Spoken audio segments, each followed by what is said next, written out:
Aku sedang mencoba tidur ketika pintu kamarku diketuk perlahan. Saat kubuka, Tante Alina berdiri di depan pintu dengan wajah pucat dan rambut sedikit basah sehabis mandi.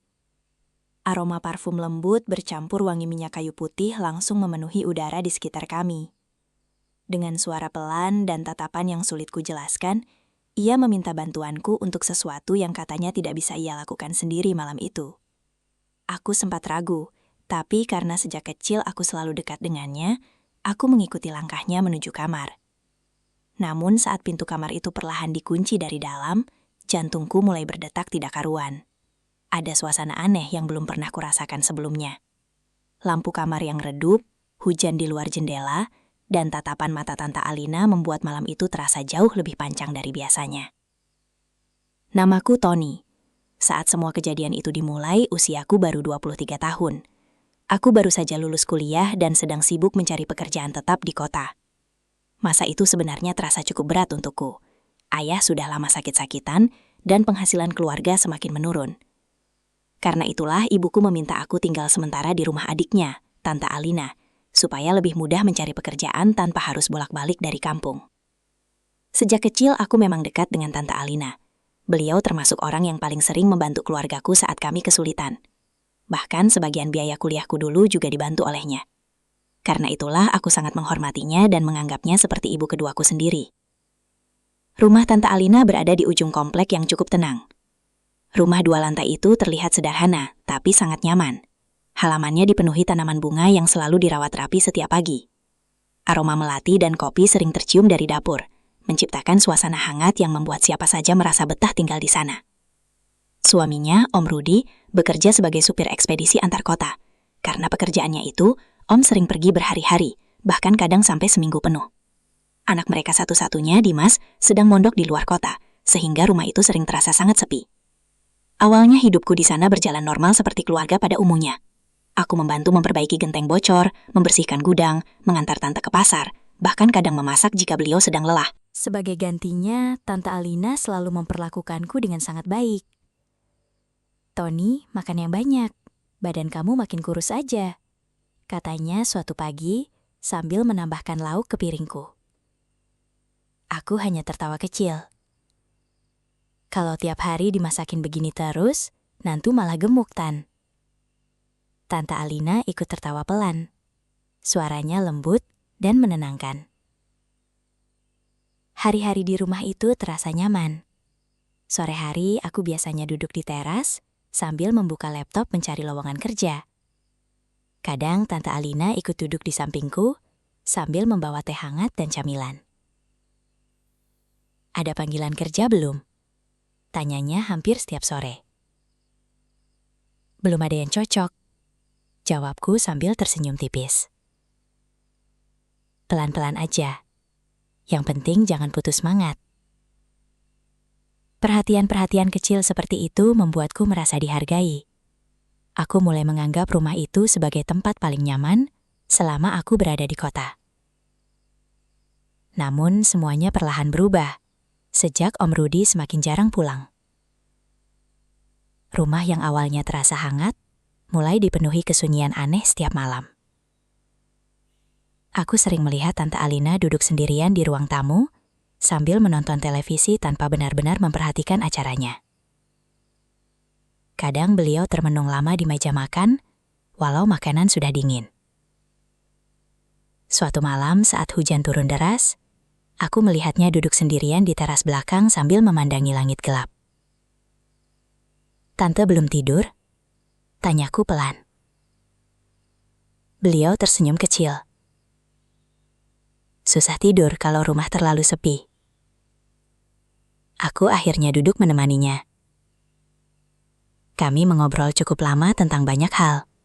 Tentang masa kecilku, tentang Dimas yang jarang pulang, sampai tentang Om Rudi yang terlalu sibuk bekerja. "Aku sebenarnya capek sendirian terus," katanya lirih sambil menatap hujan. Aku terdiam mendengarnya. Untuk pertama kalinya aku melihat sisi lain dari Tante Alina.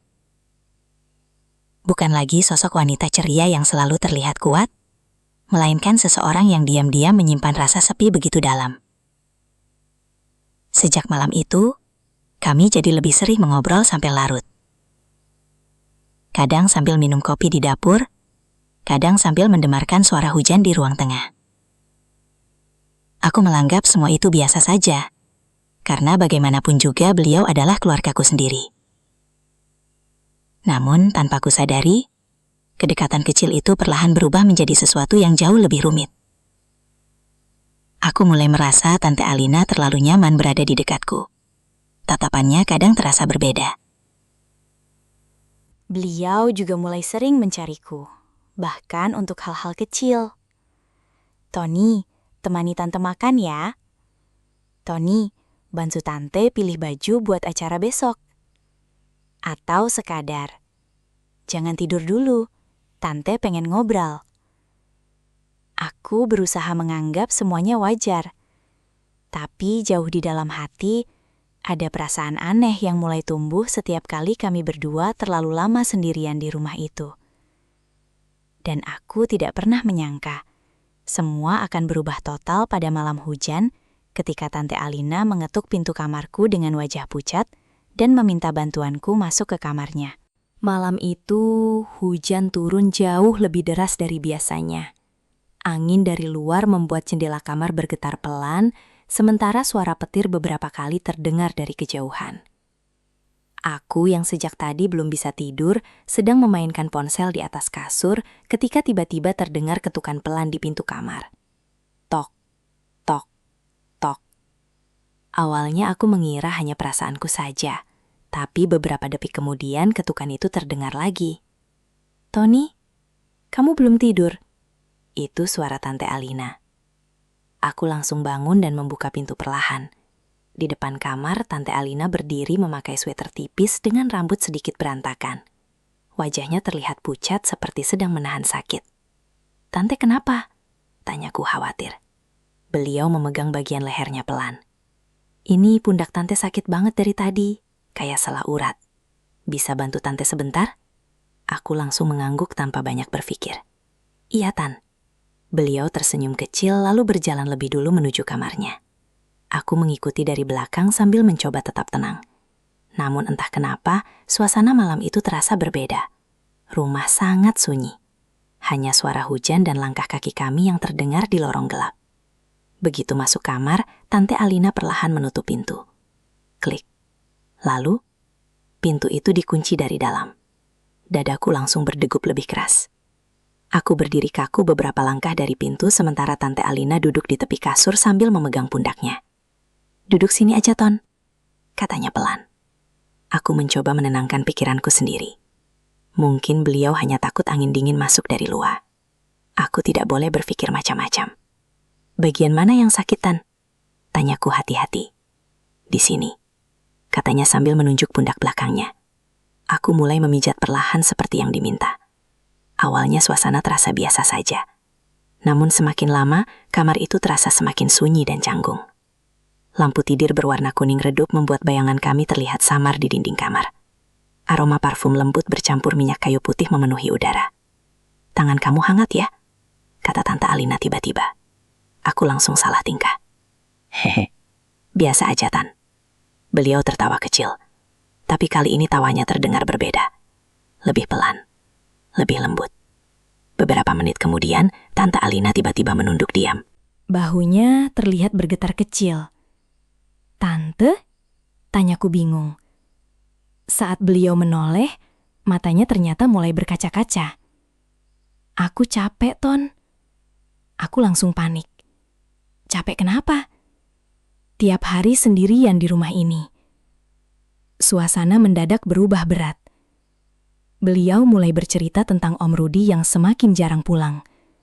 Tentang bagaimana dirinya merasa seperti hidup sendiri di rumah sebesar itu. Bahkan kadang beliau mengaku tidak punya teman bicara selama berhari-hari. Aku hanya bisa diam mendengarkan. Sebagai keponakan, tentu aku merasa kasihan. Selama ini aku memang sering melihat Tante Alina tampak murung ketika malam tiba. Tapi aku tidak pernah menyangka rasa sepinya sedalam itu.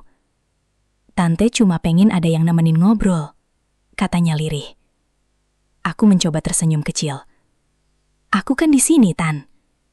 Namun kalimat itu justru membuat Tante Alina menatapku cukup lama.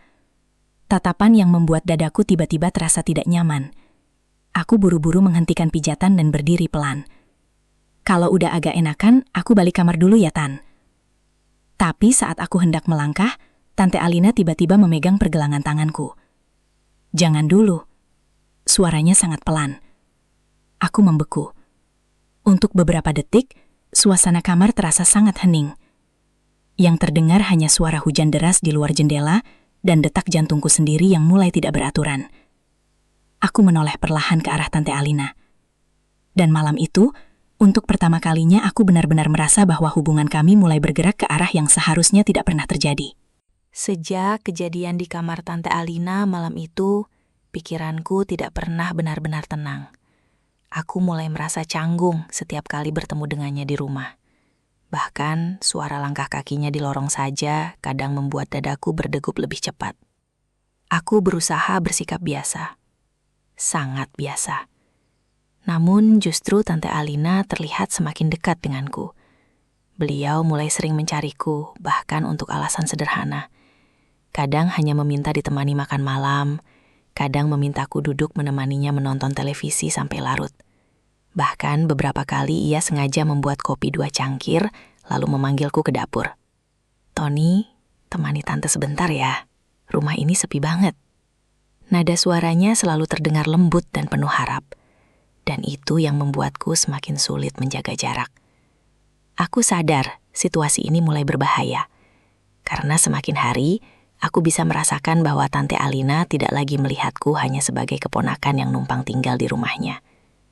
Sementara aku sendiri mulai terjebak dalam rasa bersalah dan kasihan yang bercampur jadi satu. Untuk menghindari keadaan semakin rumit, aku mulai lebih sering keluar rumah. Aku menerima pekerjaan serabutan di bengkel teman agar punya alasan pulang malam. Bahkan aku sengaja lebih banyak menghabiskan waktu di warnet untuk mencari lowongan kerja di luar kota. Aku punya satu tujuan. Pergi dari rumah itu sebelum semuanya terlambat. Namun ternyata menjaga jarak tidak semudah yang kubayangkan. Suatu malam saat aku baru pulang kerja, Tante Alina sudah duduk sendirian di ruang tamu dengan lampu redup. Di meja ada 2 cangkir kopi yang masih hangat. "Kamu sekarang sering pulang malam ya?" katanya pelan. Aku mengangguk sambil menghindari tatapannya. Lagi banyak kerjaan. Beliau tersenyum kecil, tapi matanya terlihat sedih. "Atau kamu mulai gak nyaman sama tante?" Pertanyaan itu langsung membuatku terdiam. Aku tidak tahu harus menjawab apa. Karena kenyataannya memang begitu. Aku takut terlalu dekat dengannya. Tapi aku juga takut menyakitinya. "Aku cuma lagi capek aja, Tan," jawabku akhirnya. Namun Tante Alina perlahan berdiri lalu mendekat ke arahku. "Tony, Tante tahu kamu sengaja menghindar." Dadaku langsung terasa sesak. "Aku gak menghindar. Kamu bohong." Suasana mendadak menjadi sangat hening. Hanya suara kipas angin dan hujan gerimis dari luar yang terdengar samar. Lalu untuk pertama kalinya, Tante Alina mengatakan sesuatu yang membuat pikiranku benar-benar kacau. "Sejak kamu tinggal di sini, Tante..." "Merasa rumah ini hidup lagi." Aku langsung menunduk. "Tante jangan ngomong begitu." "Tapi itu kenyataannya." Suara beliau mulai bergetar. "Aku capek sendirian terus, Ton." Aku bisa melihat matanya mulai berkaca-kaca lagi seperti malam di kamar itu. Dan melihatnya seperti itu membuat rasa bersalahku semakin besar. Namun di saat bersamaan, aku sadar kalau semua ini tidak boleh diteruskan. Aku harus pergi. Malam itu juga aku mulai serius mencari kos-kosan murah dekat tempat kerja. Aku bahkan diam-diam sudah menyiapkan beberapa pakaian dalam tas agar bisa pindah kapan saja. Tapi sebelum aku sempat pergi, masalah baru mulai muncul. Tetangga sekitar rupanya mulai memperhatikan kedekatan kami. Suatu sore saat aku sedang mencuci motor di depan rumah, Bu Siska, tetangga sebelah, tiba-tiba tersenyum aneh sambil berkata, "Sekarang Tante Alina gak pernah kelihatan kesepian lagi ya sejak ada Tony?" Aku langsung kaku. Belum sempat menjawab, beliau malah tertawa kecil lalu masuk ke rumahnya. Namun sejak saat itu aku mulai merasa tidak nyaman setiap keluar rumah. Tatapan orang-orang terasa berbeda. Bahkan beberapa kali aku melihat mereka berbisik saat melihatku dan Tante Alina pergi bersama ke pasar. Masalah semakin besar ketika Dimas, anak Tante Alina, tiba-tiba pulang mondok lebih awal tanpa memberi kabar. Malam itu aku sedang duduk di dapur bersama Tante Alina ketika Dimas masuk rumah. Dan untuk sesaat, ekspresi wajahnya langsung berubah aneh melihat kami duduk berdua dalam suasana yang terlalu akrab. "Mama belum tidur?" tanyanya dingin. Tante Alina langsung terlihat gugup. Iya, cuma ngobrol sama Tony." Dimas tidak menjawab, namun tatapannya ke arahku membuat bulu kuduku merinding. Aku langsung sadar, cepat atau lambat, semua rahasia dan kedekatan yang selama ini kami coba anggap biasa akan mulai terlihat mencurigakan di mata orang lain. Dan firasat burukku ternyata benar. Sejak Dimas pulang ke rumah, suasana berubah jauh lebih tegang. Ia mulai sering memperhatikan gerak-gerikku dan sikap Tante Alina. Walau tidak pernah bicara langsung, aku bisa merasakan ada kecurigaan dalam tatapannya. Aku semakin tidak nyaman tinggal di rumah itu. Karena itulah aku memutuskan untuk mempercepat rencanaku pergi. Aku diam-diam sudah menemukan kos kecil dekat bengkel tempatku bekerja. Tinggal menunggu waktu yang tepat untuk pindah. Namun semuanya keburu hancur sebelum aku sempat meninggalkan rumah itu. Malam itu hujan kembali turun deras seperti malam-malam sebelumnya. Om Rudi tiba-tiba pulang tanpa memberi kabar. Aku yang baru selesai mandi sedang duduk di ruang tengah bersama Tante Alina sambil menonton televisi. Awalnya suasana biasa saja, sampai Om Rudi masuk rumah dan berhenti tepat di depan ruang tamu. Tatapannya langsung berubah saat melihat kami duduk berdua dalam keadaan rumah yang sangat sepi. "Kalian belum tidur?" tanyanya dingin. Aku langsung berdiri gugup. "Baru nonton sebentar, Om." Namun Om Rudi tidak menjawab. Ia hanya menatap Tante Alina cukup lama, sebelum akhirnya berjalan masuk kamar tanpa bicara apapun. Malam itu suasana rumah terasa sangat mencekam. Dan benar saja, sekitar tengah malam, suara pertengkaran mulai terdengar dari kamar mereka. Awalnya pelan, lalu semakin keras. Aku nggak bodoh, Alina. Suara Om Rudi menggema sampai lorong rumah. "Ayah salah paham," suara Tante Alina terdengar panik. "Salah paham apa? Orang rumah udah mulai ngomongin kalian." Dadaku langsung terasa dingin.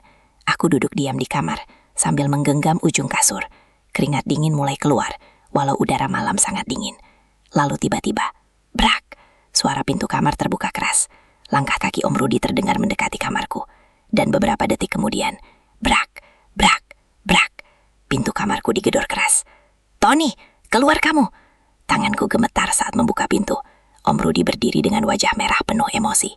Di belakangnya, Tante Alina menangis sambil mencoba menahan beliau. "Om, dengerin dulu. Jangan panggil saya Om kalau kamu tusuk saya dari belakang." Bentakan itu membuat seluruh tubuhku lemas. "Aku percaya sama kamu. Aku anggap kamu keluarga sendiri." Aku mencoba menjelaskan bahwa tidak pernah terjadi apa-apa di antara kami. Bahwa semua hanya kesalahpahaman karena Tante Alina merasa kesepian. Namun dalam keadaan marah seperti itu, tidak ada penjelasan yang terdengar masuk akal. Dimas bahkan ikut keluar kamar sambil menatapku penuh kecewa. Untuk pertama kalinya, aku melihat kebencian di mata anak yang selama ini menganggapku seperti kakak sendiri. "Kenapa, Kak?" katanya lirih. Kalimat itu terasa jauh lebih menyakitkan daripada bentakan Om Rudi. Tante Alina terus menangis histeris sambil mengatakan bahwa semua ini salahnya. Tapi keadaan sudah benar-benar di luar kendali. Om Rudi bahkan sampai membanting gelas ke lantai hingga pecah berserakan. Aku capek dibohongi di rumah sendiri. Aku berdiri diam dengan napas berat. Di saat itulah aku sadar. Semua usahaku menjaga hubungan ini tetap normal ternyata gagal total. Rumah yang dulu terasa hangat kini berubah penuh tangisan, amarah, dan kecurigaan. Dan akhirnya aku mengerti satu hal pahit. Satu-satunya cara menyelamatkan keluarga ini adalah aku harus pergi malam itu juga. Dengan tangan gemetar, aku mulai memasukkan pakaian ke dalam tas ransel. Suara hujan di luar terdengar semakin deras, seolah ikut menenggelamkan kekacauan yang baru saja terjadi di rumah itu. Di ruang tengah, suara tangisan Tante Alina masih terdengar samar, sementara Om Rudi memilih diam di teras depan sambil merokok tanpa henti. Aku berhenti sejenak menatap kamar yang selama beberapa bulan terakhir menjadi tempatku tinggal. Tempat yang awalnya terasa nyaman, tapi kini penuh rasa sesak dan bersalah. Jujur, aku tidak pernah berniat menghancurkan apapun. Aku hanya terlalu lama berada di tengah kesepian seseorang yang sebenarnya sedang kehilangan perhatian dari keluarganya sendiri. Namun, penyesalan selalu datang terlambat. Saat aku selesai mengangkat tas, tiba-tiba pintu kamarku diketuk pelan. Tok-tok. Aku membuka pintu perlahan. Tante Alina berdiri di depan kamar dengan mata sembab dan wajah pucat. Rambutnya berantakan karena menangis sejak tadi. "Kamu benar-benar mau pergi?" tanyanya lirih. Aku menunduk pelan. "Iya, Tan. Ini yang terbaik." Beliau langsung menggeleng cepat. "Jangan tinggalin Tante dalam keadaan begini." Kalimat itu membuat dadaku terasa nyeri. Namun aku tahu, kalau aku bertahan sedikit lebih lama lagi, semuanya hanya akan semakin buruk. "Aku harus pergi," jawabku pelan. "Kalau aku tetap di sini, keluarga Tante bisa hancur." Air mata Tante Alina langsung jatuh lagi. "Tapi Tante nggak pernah bermaksud bikin semua jadi seperti ini." Aku memejamkan mata sejenak. Aku tahu, suasana lorong rumah mendadak sangat sunyi. Yang terdengar hanya suara hujan dan isak tangis kecil dari Tante Alina. Lalu tanpa kuduga, beliau tiba-tiba memelukku erat. "Aku cuma kesepian, Ton." Suara itu terdengar begitu rapuh. Aku membeku beberapa detik sebelum akhirnya perlahan melepaskan pelukannya. "Makanya aku pergi sekarang, Tan." Beliau menatapku dengan mata merah penuh penyesalan. Dan untuk pertama kalinya sejak semua ini dimulai, aku melihat bahwa Tante Alina juga sebenarnya takut kehilangan keluarganya. Aku berjalan keluar kamar sambil membawa tas. Saat melewati ruang tamu, Dimas berdiri diam di dekat tangga. Tatapannya masih terlihat kecewa, tapi kali ini tidak lagi penuh amarah. "Kak," panggilnya pelan. Aku berhenti. Aku nggak tahu sebenarnya ada apa, tapi aku harap Mama sama Ayah nggak pisah gara-gara ini. Kalimat itu membuat tenggorokanku terasa tercekat. Aku hanya mengangguk kecil lalu melangkah menuju teras depan. Om Rudi masih duduk di sana dengan rokok di tangannya. Wajahnya terlihat lelah dan penuh emosi yang ditahan. Aku berdiri cukup lama sebelum akhirnya berkata, "Maafin saya, Om." Beliau tidak langsung menjawab. Beberapa detik kemudian, ia menghembuskan napas panjang tanpa menatapku. "Saya marah bukan karena benci kamu," katanya lirih. Aku terdiam. "Tapi saya takut kehilangan keluarga saya." Kalimat itu terasa menghantam dadaku keras sekali. Aku menunduk dalam. "Saya nggak pernah ada niat buruk, Om." Om Rudi akhirnya menatapku untuk pertama kalinya malam itu. "Saya percaya, tapi kalian terlalu dekat." Aku tidak bisa membantah. Karena jauh di dalam hati, aku tahu beliau benar. Malam itu aku meninggalkan rumah tersebut dengan langkah berat di tengah hujan deras. Jalanan komplek terlihat sepi dan dingin. Namun rasa dingin di luar tidak lebih menyakitkan dibanding keadaan hatiku saat itu. Hari-hari setelahnya terasa sangat sulit. Aku tinggal di kos kecil dekat bengkel sambil mencoba memulai hidup baru. Aku jarang pulang dan memilih fokus bekerja agar tidak terus memikirkan semuanya. Namun perlahan waktu mulai memperbaiki keadaan. Beberapa bulan kemudian, Dimas menghubungiku lewat pesan singkat. "Kak, keadaan rumah udah mulai membaik." Aku membaca pesan itu berulang kali dengan dada terasa lega. Tak lama setelah itu, Tante Alina juga meneleponku untuk pertama kalinya sejak aku pergi. Suaranya terdengar jauh lebih tenang. "Makasih ya, Ton." Aku terdiam. Karena kamu pergi waktu itu, keluarga Tante akhirnya masih bisa diselamatkan. Aku menatap langit malam dari depan kos sambil menarik napas panjang. Dan untuk pertama kalinya sejak semua kekacauan itu terjadi, aku akhirnya merasa keputusan paling menyakitkan dalam hidupku ternyata memang pilihan yang benar. Waktu berjalan jauh lebih cepat setelah aku meninggalkan rumah Tante Alina. Hari-hariku mulai dipenuhi pekerjaan di bengkel dan kesibukan mencari kehidupan baru. Sedikit demi sedikit, aku belajar melupakan semua kejadian yang pernah hampir menghancurkan hubungan keluarga kami.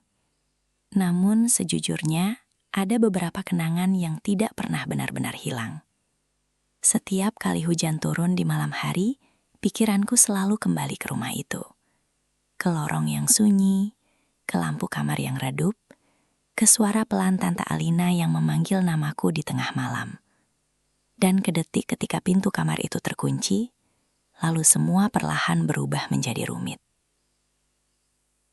Aku pernah menyalahkan diriku sendiri atas semua yang terjadi. Aku merasa menjadi penyebab pertengkaran dalam rumah tangga mereka. Tapi semakin dewasa, aku mulai memahami bahwa masalah itu sebenarnya sudah ada jauh sebelum aku datang. Kesepian, kurangnya perhatian, dan hubungan yang perlahan kehilangan komunikasi. Aku hanyalah seseorang yang tanpa sadar hadir di waktu yang salah. Beberapa bulan kemudian, saat hari Lebaran tiba, aku akhirnya memberanikan diri kembali datang ke rumah Tante Alina.